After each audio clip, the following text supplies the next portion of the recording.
This is the Steam controller, and this is the DarkWalker ShotPad, or as it's alternatively known, the IFYOO something or other. The thing that sets these two devices apart from typical game controllers is their use of a trackpad in place of the right joystick. In the case of the Steam controller, you actually get two trackpads for the price of one, with the left one replacing the D-pad or optionally functioning as a left joystick if you so desire. Speaking as a longtime PC gamer who finds mouse aiming a far more enjoyable experience than aiming with a thumbstick, this is something that really appeals to me, because some games are frankly better when played on a controller, and sometimes you just don't want to feel so tethered to sitting at your desktop in front of a stationary mouse and keyboard. So having the ability to game on a handheld controller without fully sacrificing the benefit of mouse control is like the best of both worlds.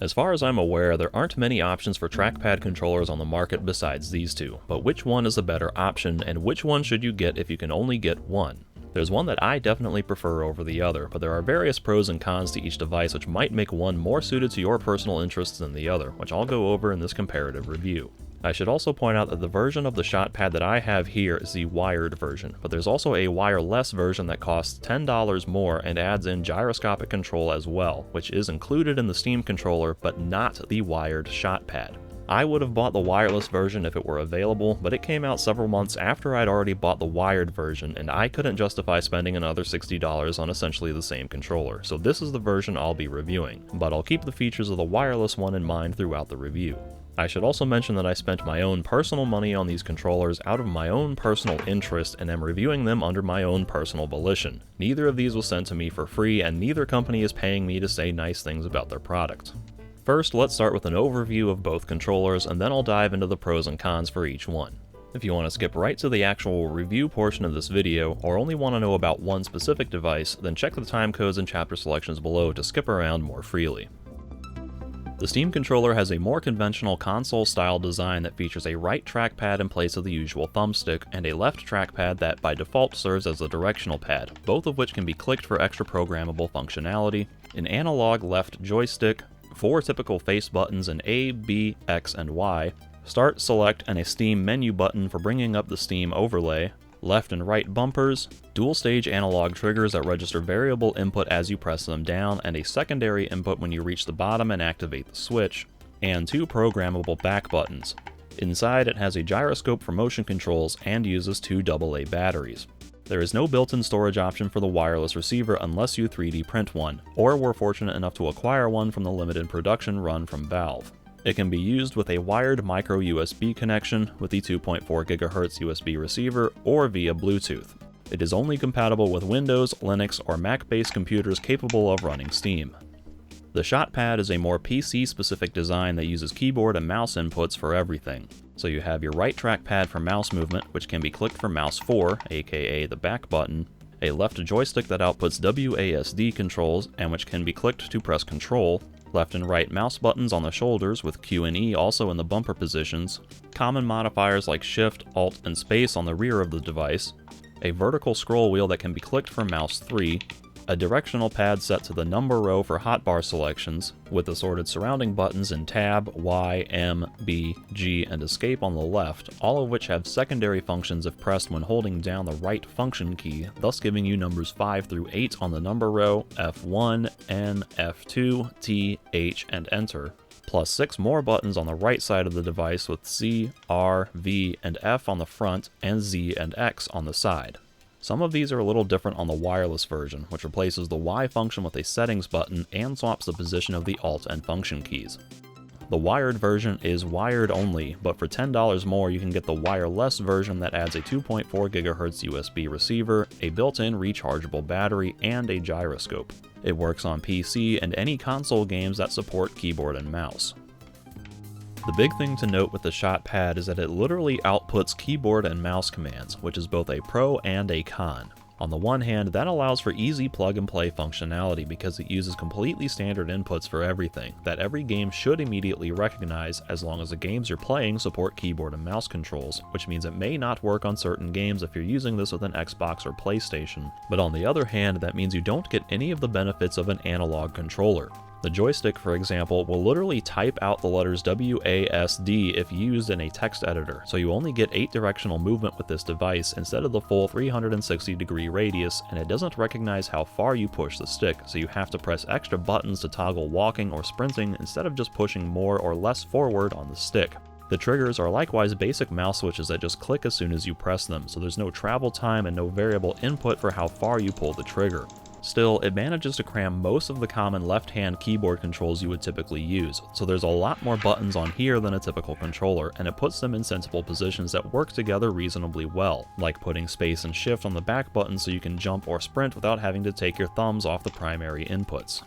The layout itself is not completely intuitive, however, since many of the face buttons aren't in positions you would typically expect them to be, which requires unconventional movements from your thumbs to get to. So there's more of a learning curve with this device than the Steam controller, for instance, with getting used to where all the buttons are so that you can reach them quickly without having to look down or feel around for them. Even then, some of them are a little bit of a stretch to reach or are in slightly awkward positions. Depending on the game, you may want to remap some of the key bindings in the in-game settings to put certain functions in a better position on the controller, which can throw things out of whack if you then switch to a regular keyboard and find that your grenades are no longer on the G key but the Y key instead, so it's not conducive for switching back and forth. It's also a little bizarre that the left mouse button is on the left trigger and the right mouse button is on the right bumper. That makes logical sense to put left on left and right on right, but since a mouse typically makes right-click your aim button and left-click your shoot button, that reverses the input from typical controllers that make the left trigger your aim button and the right trigger your shoot button.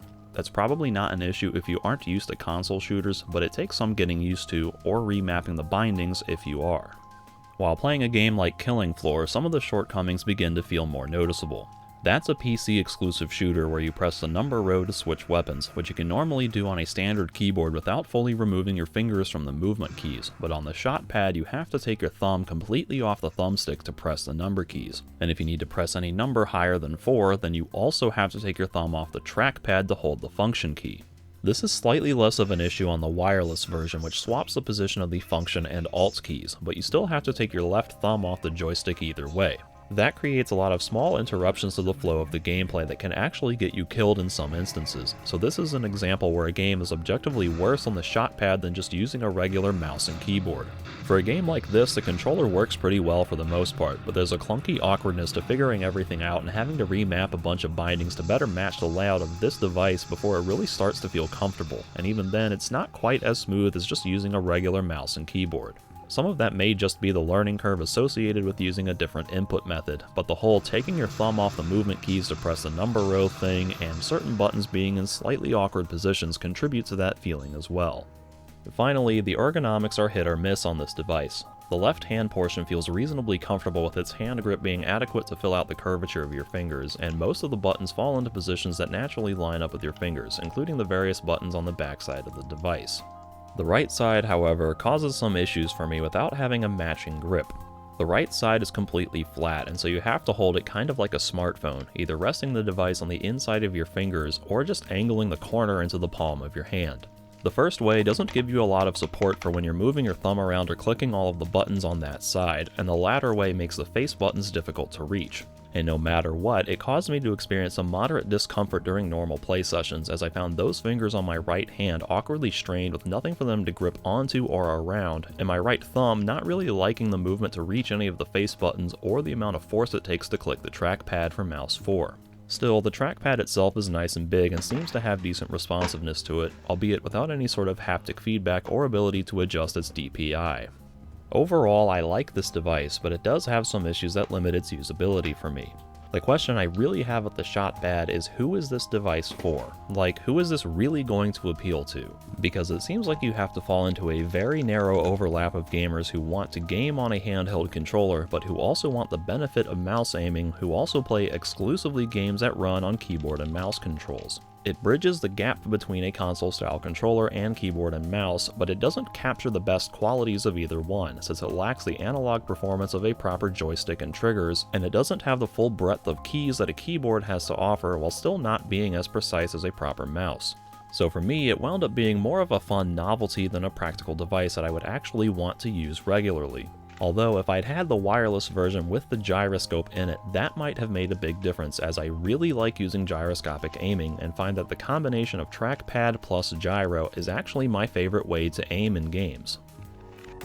That's where the Steam controller comes in, as it offers both a trackpad and gyroscope with a ton of extra functionality that the ShotPad lacks, despite having significantly fewer buttons on it. The Steam controller, in contrast, operates as a true hybrid device that can send proper controller inputs or keyboard and mouse inputs, or even both at the same time. So you can have a console-style analog joystick for movement, dual-stage analog triggers, and a PC-style mouse-like cursor for aiming or navigating menus, offering the true best of both worlds in one package. And the more familiar shape and layout makes it a little more intuitive to start using, as you really only have to get used to using a trackpad instead of a thumbstick. Everything else is basically the same as a normal controller, except for the D-pad being shaped a little weird and the position of the face buttons and right control pad being reversed from how they would be on a regular controller. A game like Stardew Valley has pretty simple controls and thus doesn't really benefit much from the extra features of the Steam controller, so I default to using the default joystick and face buttons as if it were a regular controller, except I have the extra benefit of mapping the mouse function onto the right trackpad and back buttons, so I can navigate certain menus faster with the cursor without being stuck scrolling through the grid one by one on the joystick like I would with a regular controller. The shape of it is quite comfortable too. The grips are pretty beefy with lots of material to grab onto, and the trackpads are in the primary positions on the device so that your thumbs can stay in a neutral position, which I like more than conventional controllers that force one or more of your thumbs into the lower positions to operate the sticks. Although, even on the Steam controller, those lower inputs feel pretty decent due to the extra thick curvature and angle of the grips, combined with a concave, hollowed-out scoop on the front of the device that allows your thumbs to feel supported at the base while settling into the device a little more naturally. The real magic of the Steam controller isn't just with the controller itself, but in combination with Steam Input, which allows you to further customize the controls in ways that go beyond what a conventional controller is capable of. There are all kinds of different settings that you can tweak. I can't even begin to go over all of the possibilities. But for example, you can set up different functions on the triggers depending on whether you do a soft pull that only activates the analog portion, or a full pull that activates when you go all the way to click the button, or set up the A button to jump on a regular press, crouch on a double press, lie prone on a press and hold, and so on. The trackpads can even be configured with some light haptic feedback and triggering a trackball-like momentum so that you can flick it and have it continue moving for a moment before slowing to a halt, so the trackpads themselves are even better on the Steam controller than on the ShotPad. If we go back to my killing floor example, we can see how Steam Input makes the Steam controller superior to the ShotPad. With Steam Input, I can set up a radial menu on the right trackpad to select different weapons when I click a mode shift button to switch from mouse aiming to the radial menu. This means I never have to stop moving, and I don't have to switch my thumb position to execute a different function. In fact, fun features like this, combined with the Steam controller's gyroscopic aiming, have made this my new favorite way to play a game that I have literally 800 hours of experience with standard keyboard and mouse controls. For another practical demonstration, here's the setup I'm currently using in Dragon's Dogma. I've got A, B, X, Y, and R3 mapped under the trackpad, so when I click in any of the corresponding areas, I activate one of those buttons. And my left trackpad is set up to function as a joystick for standard movement, where I have full analog control over my character, with an outer ring command that activates the sprint key if I ever swipe all the way to the edge of the trackpad. If I click the trackpad, I can jump. I've got the gyroscope set to activate only when I press the left bumper, which is the button used to draw and aim my bow. On the back buttons, I have the right one set to a macro that activates right bumper and the A button at the same time to activate a roll dodge with a single button press, which I find easier and more intuitive than executing those buttons separately. And on the left grip, I have a mode shift that changes the right shoulder buttons to be mouse buttons and the left trackpad to a crossgate D-pad. With this setup, I have every primary game function that I might want on the two trackpads, shoulder buttons, and back buttons, with no need to ever take my fingers off of those inputs. These kinds of things fundamentally alter the way you control your games in a way that is more progressive and more innovative than just about anything we've seen in game controllers over the last 20 years. It really opens up all kinds of new ways to do things more efficiently and with more precise control than has ever been possible. And I'm really only scratching the surface with these examples. It goes way deeper than this if you really get into it.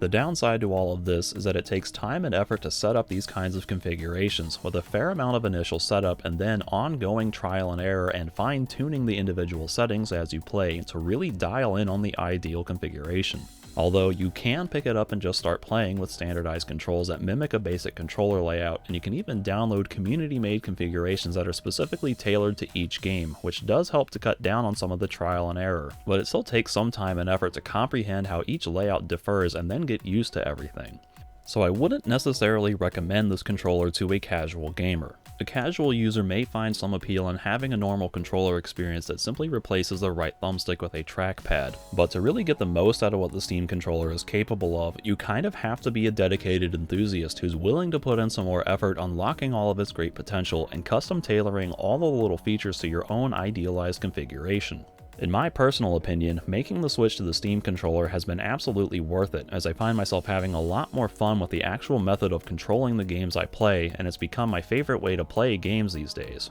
The other major downside to the Steam controller is that it's been out of production for a long time. You can't just buy a new Steam controller without paying insane prices for it, so you have to rely on secondary markets where used controllers in good, complete condition can be as expensive as buying a brand new Xbox or PlayStation controller. Although it's usually not that hard to find a good deal on a controller in good shape going for $50 or less, especially considering you don't need the 2.4 GHz wireless receiver if your computer supports Bluetooth connection, or if you're fine with just plugging it in via the USB cable. In my case, I was able to get two with everything, one complete in box for $50 each, and one that was missing the receiver for $30, so the price is actually quite reasonable if you're alright with buying used and can wait for a good deal. This will of course vary depending on your location, and as time goes by, those prices may change. If it isn't obvious already, my personal choice between these two is the Steam controller, because it really is a superior device in terms of what it's capable of doing, and I also just find it more comfortable and more practical to use over the ShotPad. But that's not to say the ShotPad doesn't deserve some consideration, since there is a certain appeal in its plug-and-play nature that just puts regular keyboard and mouse inputs into a handheld form factor without having to mess with a ton of configurations to set it up, and it will work on certain console games, again as long as they support mouse and keyboard, which the Steam controller won't. So there you have it, two unique controllers that each have their respective selling points that are definitely worth your consideration if you're someone like me who prefers mouse aiming to standard thumbstick aiming.